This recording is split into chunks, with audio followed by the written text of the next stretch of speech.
가이사랴에 고넬료라 하는 사람이 있으니 이달리아 부대라 하는 군대 백부장이라. 그가 경건하여 온 지방과 더불어 하나님을 경외하며 백성을 많이 구제하고 하나님께 항상 기도하더니 하루는 제9시쯤 되어 환상 중에 밝히 보매 하나님의 사자가 들어와 이르되 고넬료야 하니 고넬료가 주목하여 보고 두려워 이르되 주여 무슨 일이니이까. 천사가 이르되 내 기도와 구제가 하나님 앞에 상달되어 기억하신 바가 되었으니 내가 지금 사람들을 요바에 보내어 베드로라 하는 시몬을 청하라. 그는 무두장이 시몬의 집에 유숙하니 그 집은 해변에 있다 하더라. 마침 말하던 천사가 떠나매 고넬료가 집안 하인 둘과 부하 가운데 경건한 사람 하나를 불러 이 일을 다 이루고 요바로 보내니라. 복음이 초기에 확장되면서 복음 선포와 함께 많은 기적들이 역시 따라 일어났습니다. 여러분, 초대교회 당시에 기적이 일어날 수 있었던 이유는 그 선포된 말씀이 하나님의 말씀임을 증거하고 드러내기 위한 도구였습니다. 그렇기 때문에 기적은 말씀을 드러내고 보이는 수단이지 그 이상도 그 이하도 아니라는 것입니다. 당시에 많은 사람들은 예수를 믿었습니다. 당시에 초대교회 당시에 많은 사람들은 예수님께 회개하고 세례받고 하나님 앞에 돌아왔습니다. 그 이유가 뭐냐면 보여진 신비한 기적과 이적 때문은 아니었습니다. 들려진 말씀에 찔림받고 회개하여 하나님께 돌아왔다라는 것입니다. 여러분, 이 시대에도 마찬가지입니다. 우리의 신앙의 기준은 기적과 은사가 아니라 하나님의 말씀이어야 할 줄로 믿습니다. 그 드러나는 기적과 이적이 말씀을 가려서는 안 된다는 것입니다. 우리의 믿음은 말씀으로 자라고 말씀으로 성숙하는 거지 눈에 보이는 치유나 어떤 은사나 신비가 우리의 믿음을 성장시키는 것이 아니라는 것입니다. 하나님이 필요하시면 하나님의 살아계심과 그 말씀을 증거하고 드러내기 위해서 이런 기적과 은사가 따라올 수 있지만 그것이 앞서서 말씀을 가리면 안 된다는 것입니다. 오늘 본문은요, 사도의 대표이며 교회의 대표인 이 베드로와 이방인인 고넬료가 만나게 된 사연, 어떻게 만나게 됐는지 그 사연을 성경에서는 구체적으로 기록하고 있습니다. 여러분, 오늘 본문을 잘 읽다 보면요, 하나님이 이방인이었던 고넬료를 친히 찾아가셨습니다. 그가 하나님을 찾아간 것이 아니라 하나님이 유대인도 아니고 이방인 중에 한 명인 고넬료를 친히 찾아가셨어요. 그리고 하나님이 오늘 본문을 통해서 말씀하시는 핵심이 뭐냐면 하나님이 이방 선교의 물꼬를 하나님이 친히 그 물꼬를 여셨다라는 겁니다. 여러분, 하나님이 친히 이방인을 만나셨다라는 건 너무나도 획기적인 사고입니다. 여러분, 성경 전체에 봐서 이 하나님이 친히 이방인을 찾아갔다는 것은 너무나도 의미가 있는 사건이고 성경 전체를 통해서 우리에게 시사하는 의미가 분명히 있다라는 것입니다. 여러분, 이방인이라고 제가 얘기를 했는데 여러분 잘 아시겠지만 이방인 누구를 가리키는 겁니까? 그 당시 유대인 외의 모든 사람은 다 이방인이었어요. 그 소수의 지중해 연안에 그 이스라엘에 살고 있는 그 소수의 그 유대인들만이 하나님의 백성이고 그들만이 정통 구원의 적자라고 생각했습니다. 다른 사람들은 다 이방인이고 구원에서 열애된 사람이라고 생각했습니다. 그런 차원에서 보면 저와 여러분도 이방인이에요. 맞죠? 저도 여러분도 이방인이에요. 오늘 본문에 주요 인물로 나오는 사람이 누굽니까? 고넬료라는 사람이에요. 고넬료 또한 로마의 군인이었기 때문에 그 또한 이방인이었습니다. 여러분, 이 시대적 상황을 잘 아시겠지만 이스라엘은 그 당시 로마의 속국이었습니다. 식민지였습니다. 그렇기 때문에 그 이스라엘의 각 지역마다 로마가 파견한 지휘자들이, 리더들이, 주의관들이 있었습니다. 자신의 병사를 데리고 각 지역마다 주둔하면서 황제의 명령을 따라 그 지역을 통치하고 있을 때였습니다. 오늘 본문에 이 고넬료가 누구냐면 그 이스라엘의 가이사랴라는 조그만 도시의 로마의 지휘관으로서 백부장이었다고 얘기합니다. 여러분, 백부장의 의미가 뭔지 아십니까? 그 백부장의 의미가 뭐냐면 제가 설명을 드릴게요. 당시 이스라엘의 수도가 어디였습니까? 예루살렘이었습니다. 예루살렘을 다스린 전체 총수는 천부장이었어요. 천부장이 누구냐면 1000명의 부하를 이끌고 그 예루살렘을 다스렸습니다. 근데 고넬료는 그 예루살렘보다 한 105km 떨어진 가이사랴라는 조그만 도시에 부하 100명을 거닐고 그 도시를 지켰던 그 고넬료, 그가 백부장이었습니다. 백부장의 뜻이 뭔지 아시죠? 100명의 군사를 거닐면서 그 지역을 다스렸던 총수, 그것이 백부장입니다. 이해 가시죠? 너무 쉬운 걸 제가 너무 오랜 시간 동안 설명해 죄송해요. 자, 오늘 성경에서는요, 이방인이며 백부장인 고넬료에 대해서 간단분명하게 이렇게 설명을 하고 있습니다. 우리 1절 2절 말씀 한번 같이 읽어볼게요. 시작. 가이사랴에 고넬료라 하는 사람이 있으니 이달리아 부데라 하는 군대의 백부장이라. 그가 경건하여 온 집안과 더불어 하나님을 경외하며 백성을 많이 구제하고 하나님께 항상 기도하더니. 누구 얘기입니까? 백부장이었던 고넬료 얘기합니다. 그는 이달리아 부대의 이 장수였습니다. 최고의 리더였습니다. 그리고 그는 하나님 앞에서 신앙인으로선 경건한 사람이에요. 경건했기 때문에 많은 사람들에게 구제도 하고 시간을 정해놓고 하나님께 기도하는 사람이었고, 그 한 사람 때문에 가정이 다 하나님을 경외하는 그런 일을 그가 일으켰던 사람입니다. 이 정도로 이 고넬료에 대해서 설명을 하게 됩니다. 그리고 오늘 본문의 전개는요, 이 경건한 사람 고넬료가 어느 날 갑자기 새로운 경험을 하게 됩니다. 그 경험이 뭡니까? 그는 이방인이었지만 유대인의 그 경건한 습관을 따라 그는 시간을 정해놓고 기도하고 있었어요. 어느 날 시간을 정해놓고 기도하고 있는데 하나님의 천사가 나타납니다. 보통 하나님의 천사라고 말하면 보통 하나님을 얘기하는 겁니다. 하나님의 천사가 나타나서 그에게 지시를 합니다. 요바에 있는 이 베드로라는 사람을 청하여 그에게 복음을 들으라고 이야기를 합니다. 결국 무슨 말입니까? 하나님은 이방인이었던 고넬료와 교회의 지도자였던 베드로의 만남을 친히 주선한 중매장이가 하나님이 되셨습니다. 그는 경건했기 때문에 그에게 복음을 들을 수 있도록 베드로를 청하라는 것입니다. 여러분, 이 사건의 의미가 뭘까요? 이 환상의 의미가 뭘까요? 이 사건의 의미를 정확하게 알기 위해서는요, 9절 이후에 있는 베드로의 환상을 분명히 이해할 때 이 고넬료의 환상을 확연하게 이해할 수가 있습니다. 오늘 같이 읽지 않았지만 그 비슷한 시기에 베드로도 똑같은 비슷한 환상을 보게 됩니다. 환상을 통해서 하나님은 베드로에게 뭘 얘기합니까? 이겁니다. 이방인이라고 차별하지 말고 복음을 전해라. 이방인이라고 차별하지 말고 복음을 전해라. 비록 이방인이지만 하나님을 경외하는 사람에게는 복음을 들을 수 있는 기회를 주겠다라는 것입니다. 비록 이방인이지만 하나님을 경외하는 자에게는 구원을 베푸시겠다는 하나님의 구원의 범위를 알려준 사건이 바로 이 환상입니다. 또한 이 복음의 능력은 모든 인종과 모든 민족을 차별 없이 역사하시는 하나님의 능력이라는 사실을 확연하게 이 환상을 통해서 하나님은 알려주신 귀한 사건이 바로 이 고넬료와 베드로의 환상의 사건이에요. 모든 이방인과 유대인의 그 벽을 허문 사건입니다. 하나님이 친히 이방에 물꼬를 트신 거예요.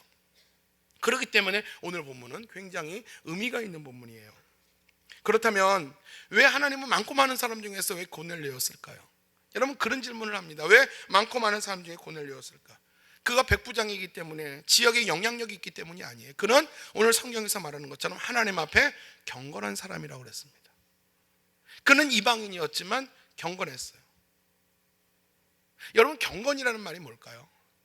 하나님이 경건했기 때문에 그에게 복음을 들을 수 있는 기회를 주시고, 그가 경건했기 때문에 하나님이 그를 찾아왔다고 그랬어요. 여러분, 경건이 뭘까요? 제가 이 경건의 의미를 알기 위해서 국어사전을 보니까 공경하며 삼가하며 엄숙하다, 그 앞에서 공경하고 내 자신을 삼가하고 그분 앞에서 엄숙한 태도를 갖는 것, 이것이 공경입니다. 맞아요, 틀려요? 확 안 와닿죠? 그래서 제가 또 찾아드렸어요. 친절하게 라이프 성경 사전을 보니까 공경이란 이렇게 표현되어 있습니다. 하나님 앞에 예배하는 것처럼 살아가는 믿음의 자세. 하나님 앞에 늘 예배하는 것처럼 살아가는 믿음의 자세가 이 공경이다. 마음에 또 와닿아요? 또 안 와닿을 것 같아서 제가 성경 전체의 맥락에서 경건이 무슨 의미인가 봤더니 하나님을 두려워하는 마음의 자세, 하나님을 두려워하는 마음의 자세, 이것이 경건이라 말씀을 합니다. 결국 경건하다라는 뜻은요, 인격을 포함하여 신앙 전부를 내포하는 단어입니다. 내가 하나님 앞에서 이 바른 자세입니다. 내가 하나님을 두려워하며 하나님을 경외하며 하나님 앞에 두렵고 떨림으로 내 구원을 이루어가는 그 신앙의 자세, 그것이 경건이라는 것입니다. 여러분, 하나님 앞에서 내 인격이 포함된 하나님 앞에서의 그 경건의 자세가 여러분에게는 있습니까? 고넬료는 이방인이지만 경건했다고 그랬어요. 그는 신앙이 있지만 그 신앙이 하나님 앞에서 분명하다라는 것입니다. 여러분, 신앙이 있지만 하나님 앞에서 분명하다. 저는 이렇게 표현을 해놓고 제가 놀랐어요. 너무 멋있는 단어예요. 신앙이 있지만 하나님 앞에서 분명하다. 저와 여러분은 신앙이 있어요. 그러나 하나님 앞에서 분명한 신앙인입니까? 이 질문을 해야 돼요. 오늘 이 질문에 여러분 대답해야 돼요. 나는 신앙이 있어요. 남들도 나에게 신앙이 있다고 말합니다. 그러나 사람 앞에서가 아니라 하나님 앞에서 정직하게 여러분은 정말 신앙이 있습니까? 하나님을 정말 두려워합니까? 하나님을 예배하는 그 믿음의 자세가 항상 준비되어 있습니까? 하나님이 나를 주목할 만한 그런 경건이 저와 여러분 안에 있습니까? 뿐만 아니라 이 고넬료의 지인들이 요바에 있는 베드로를 청하러 왔을 때 그 고넬료를 향하여 뭐라고 그 지인들이 소개하는지 아십니까? 우리 22절입니다. 한번 보시죠. 시작. 그들이 대답하되 백부장 고넬료는 의인이요 하나님을 경외하는 사람이라 유대 온 족속이 칭찬하더니 그가 거룩한 천사의 지시를 받아 당신을 그 집으로 청하여 말을 들으려 하니라 한데. 아멘. 그 지인들이 고넬료를 향해서 뭐라고 얘기합니까? 가장 가까운 사람들이 그를 어떻게 인정하고 칭찬합니까? 그는 의인이고 하나님을 경외할 뿐만 아니라 온 유대 사람들에게, 로마 군사들에게 아니라 온 유대인들에게 칭찬이 자자한 사람입니다. 여러분, 경건은 하나님과 나만의 경건이 아니라 관계에 있어서도 경건이 드러날 줄로 믿습니다. 여러분, 신앙과 인격이 분명한 사람만이 하나님을 경건하게 섬길 수가 있어요. 하나님 앞에 경건하다는 것은 하나님과 나만의 그 신앙의 관계 아니에요.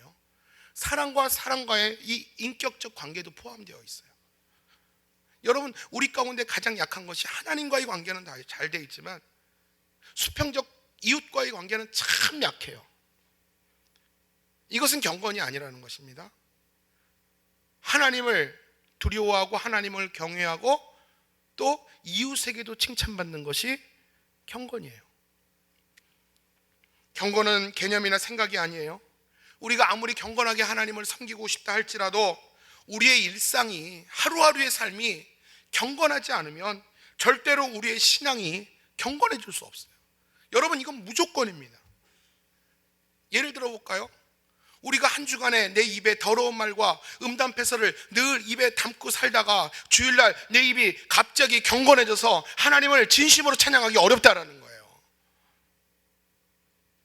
하루하루 내 일상의 삶이 하나님 앞에 다듬어지고 경건하게 내 자신이 하나님 앞에 두렵고 떨림으로 내 자신을 살아갈 때, 엄격히 내 자신을 통제하며 살아갈 때 그 훈련되어진 입술과 마음이 하나님을 경건하게 섬길 수 있다는 것입니다. 이것이 진정한 경건이고 하나님이 찾으시는 경건이고 하나님이 주목하시는 경건이라는 것입니다.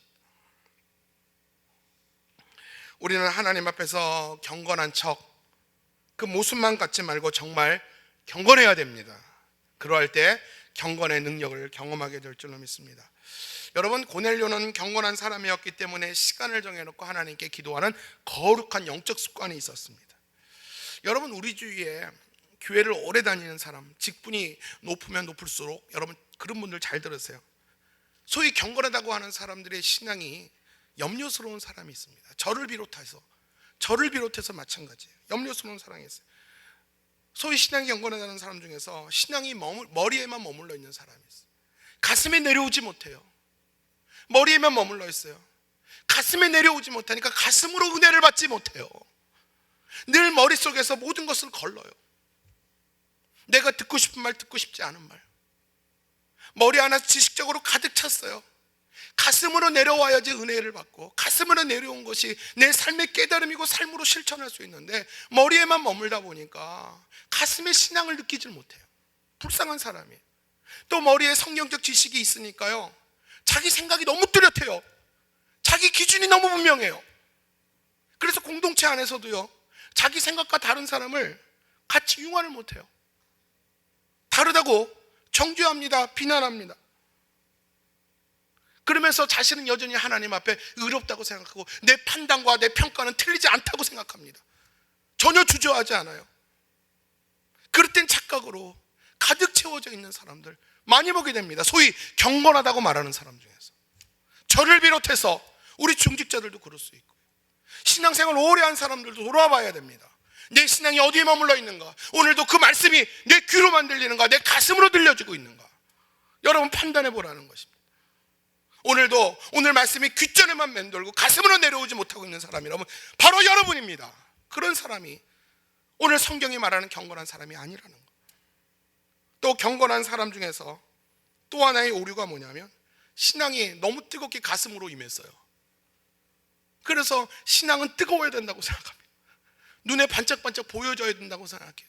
안진뱅이들 일어나고 병든 사람이 막 이 고침을 받아야 하지만 저것이 성령의 역사인 줄 알아요. 그래서 매일 기도만 따라다녀요. 이런 강단은 시시해요. 말씀으로 채워지지 않는다라는 거예요. 우리 목사님은 기적을 베풀지 못하기 때문에 능력 없는 목사님이에요. 방언도 못하니까 우리 목사님은 무능한 목사님이에요. 그래서 매일 기도만 따라다녀요. 험한 것만 따라다닙니다.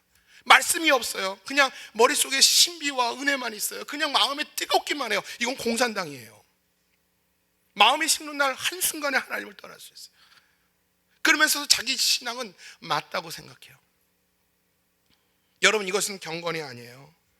사랑하는 성도 여러분, 경건의 신앙이란 말씀을 통해서 자기 돌봄이 먼저 있어야 될 줄로 믿습니다. 오늘도 말씀이 나에게 무엇이나 말씀하는지, 내가 예전에 만났던 그 하나님이 아니에요. 예전에 내가 깨달았던 그 진리가 아니에요. 오늘도 말씀을 통해서 새롭게 주신 하나님의 말씀에 나는 오늘도 깎여야 됩니다. 나는 오늘도 채워줌을 받아야 돼요. 자기 돌봄이 있는 것이 경건이고요. 그리고 자신의 믿음을 가꾸는 거룩한 영적인 습관을 갖는 것, 좋은 영적인 습관을 갖는 것, 이것이 이 경건의 모습이라는 거예요. 고넬료는 경건한 사람이었어요. 매일 시간을 정해놓고 하나님과 대면했어요. 두려움과 떨림으로 자신을 살피는 기도하는 사람이 고넬료였어요. 여러분, 고넬료의 그 경건한 한 사람 때문에 가정이 다 하나님을 경외하고 백성을 많이 구제하고, 그는 이 기도의 습관이 있었어요. 여러분, 이렇게 말하는 사람이 있어요. 그는 이방인이었는데 어떻게 하나님을 믿었을까? 이방인인데 어떻게 하나님을 믿었을까? 여러분, 당시 이방인이었지만 유대교 야훼 신앙을 가진 사람이 있었습니다. 그 로마에는 많은 신들이 있고 다신 문화였잖아요. 그들이 로마에서 이제 파송되어서 가이사랴를 이제 통치하고 있을 때 그 피지배 계급이었던 유대인들이 믿는 그 야훼 신앙에 아마 이 고넬료가 매료당했던 것 같아요. 그는 로마인이었지만 그들이 믿는 야훼 신앙을 가졌던 것 같습니다. 그는 예수에 대해서 몰랐어요. 그는 야훼 하나님, 유대교 하나님만 알았지 예수에 대해서 몰랐던 사람이에요. 근데 그는 하나님 앞에서 자세가 특별했어요. 하나님 앞에서 더욱더 경건한 삶의 모습을 그는 가졌다라는 거예요. 그래서 하나님은 그 태도를 보시고 고넬료에게 복음을 들을 수 있는 기회를 여셨어요. 평상시에 그 일상이 하나님 앞에 이방인이었지만, 비록 반쪽의 복음이었지만 하나님 앞에서 평상시에 경건하여 그 말씀 앞에 앉아있고 하나님을 대면하는 시간이 있었기 때문에 하나님은 그를 특별히 보시고 복음을 들을 수 있는 기회를 여셨다라는 거예요. 여러분, 저는 내일부터 우리 사랑하는 성도들과 함께 이제 중국 땅을 선교하러 갑니다. 여러분, 중국의 삼자교회라고 들어보셨습니까? 여러분, 삼자교회 한번 다녀오신 분 손 한번 들어보세요. 한번 내가 중국 출장 가서 삼자교회 한번 가봤다. 아무도 없으시네요. 그러니까 제가 이제 당당하게 얘기할게요. 저도 안 가봤으니까 들은 얘기로만. 저기 삼자교회예요. 삼자교회가 뭐냐면 중국에서 공식적으로 우리나라에는 신앙의 종교가 있다라고 허용하고 외부적으로 보이는 교회가 삼자교회입니다. 얼마 전에 한 2년에 시진핑 주석이 이 삼자교회가 있기 때문에 지하교회와 가정교회를 다 이렇게 핍박을 했어요. 다 뭐 비자 뺏고 다 추방하고 억류하고 다 박해하는 그런 일이 있었어요. 삼자교회만 교회고 다른 교회들은 허용하지 않았죠. 삼자교회는 공산당과 그 정부의 영향력 아래 있습니다. 그는 우리와 같은 똑같은 성경을 쓰지만 이 설교자들은 전혀 다른 설교를 합니다. 그 목사들은 공무원이에요. 공무원. 나라가 파견하는 공무원. 소명과 사명이 전혀 없어도 돼요. 나는 교회 공무원으로 배치받으면 그때부터 그는 성경을 읽고 설교를 하고 목사라고 부름을 받았더라.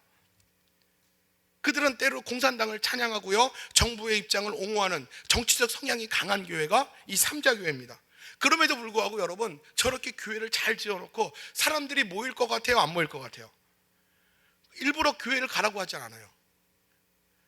사람들이 모일 것 같아요, 안 모일 것 같아요? 무지하게 모여요. 중국 사람들 그렇게 심심한가 봐요? 무지하게 모여요. 2014년 삼자교회 통계를 제가 보니까 성도가 1천만 명입니다. 왜 이렇게 놀라세요?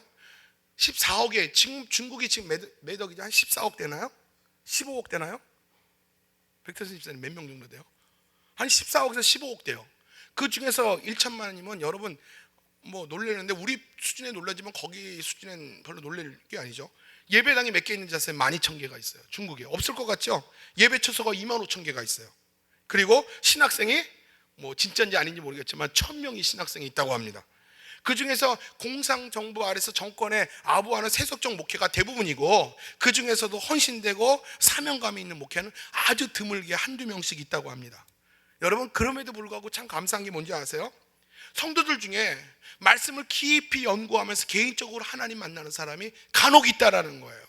예배 자리에 많이 참석하지만 삼조교회 갔다 오신 목사님들이 이런 얘기를 합니다. 거기는 그냥 예배당이 아니래요. 그냥 공연장이고, 지네끼리 만나고 지네끼리 밥 먹고 지네끼리 먹기도 하고, 나가서 갑자기 만나면 와 반갑다고 인사하고 나가기도 하고, 뭐 시장통이래요. 시장통. 예배의 경건함이 전혀 없대요. 목사는 설교하는데 전혀 복음적이지 않은 설교를 한다고 합니다. 그럼에도 불구하고 그 중에서도 특별히 가지고 있는 말씀을 읽고 연구하며 개인적으로 하나님을 만나는 사람이 굉장히 많다고 합니다.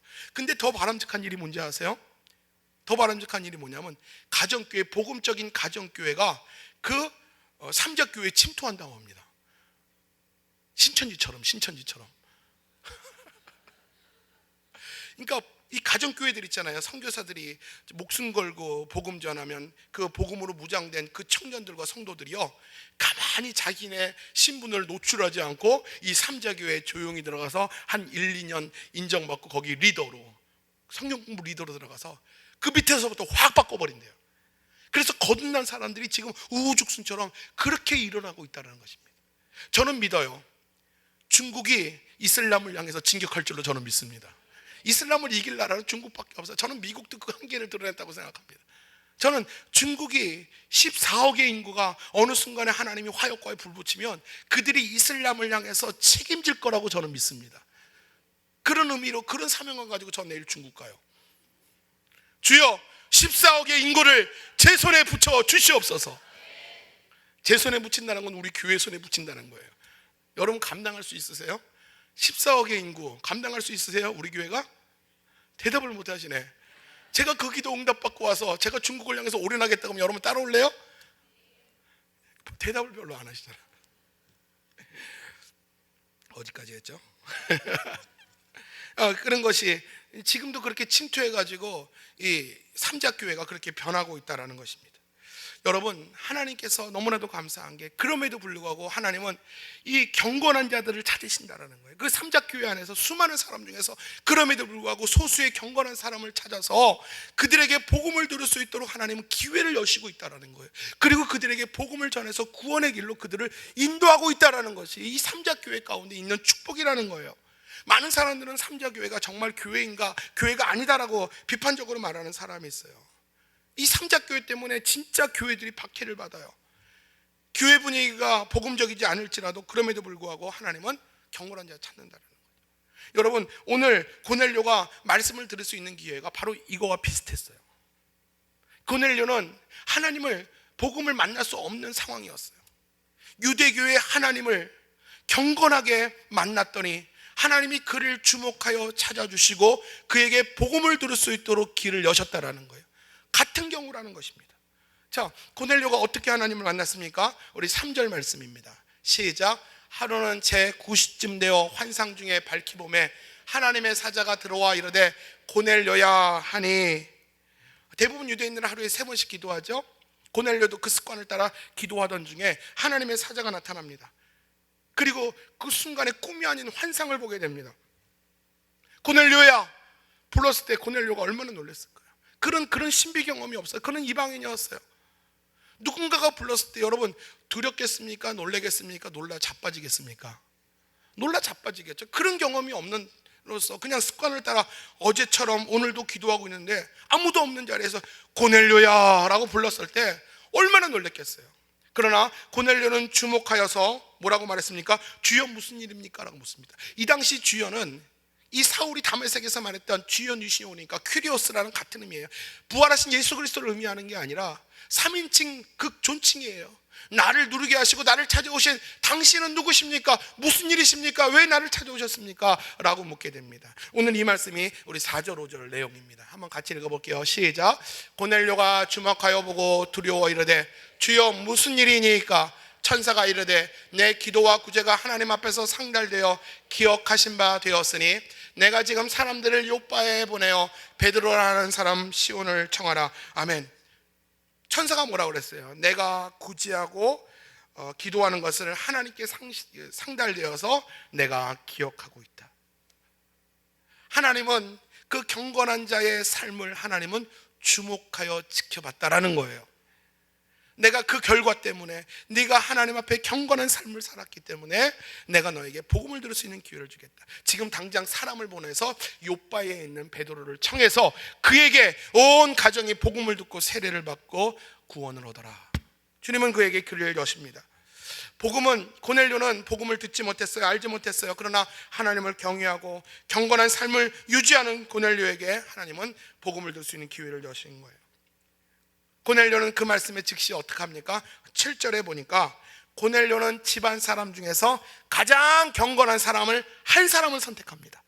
그리고 그에게 지금까지 있었던 모든 일을 경유를 다 설명하고 이 천사의 말처럼 요바에 가서 이 베드로를 청하되 내가 누구인지 소개를 하고 그가 나에게 있었던 일을 다 설명하고 그 베드로 선생님을 우리 집에 좀 초청해 와라. 그렇게 일을 지시시킵니다. 이것이 오늘 여러분과 제가 읽은 본문의 내용이에요. 우리가 받을 수 있는 교훈은 이겁니다. 고넬료는 하나님이 찾은 첫 이방인이었습니다. 맞죠? 하나님은 경건한 자 고넬료를 통해서 이방의 선교의 물꼬를 트셨습니다. 또 고넬료는 자신의 가정 중에서 가장 경건한 사 한 사람을 통해서 그 일을 위임했습니다. 이건 뭘 얘기합니까? 경건의 계보가 고넬료 가정에서 이어졌다라는 것입니다. 이것이 믿음의 명문 가문일 줄로 믿습니다. 여러분에게 당부하고 부탁합니다. 여러분 부모 세대로부터 시작한 그 믿음의 계보, 여러분으로 시작된 이 경건의 계보가 다음 세대, 그 다음 세대까지 끊이지 않기를 주님의 이름으로 축원합니다. 이것이 고넬료 가정에게 있었던 경건의 계보예요. 하나님이 경건한 사람 한 사람을 세웠고 그 사람을 통해서 경건의 가문을 일으켰습니다. 그리고 그 경건의 가문을 통해서 불신자들에게, 이방인들에게 복음을 증거하고 나누는 일을 하나님은 맡기셨다라는 거예요.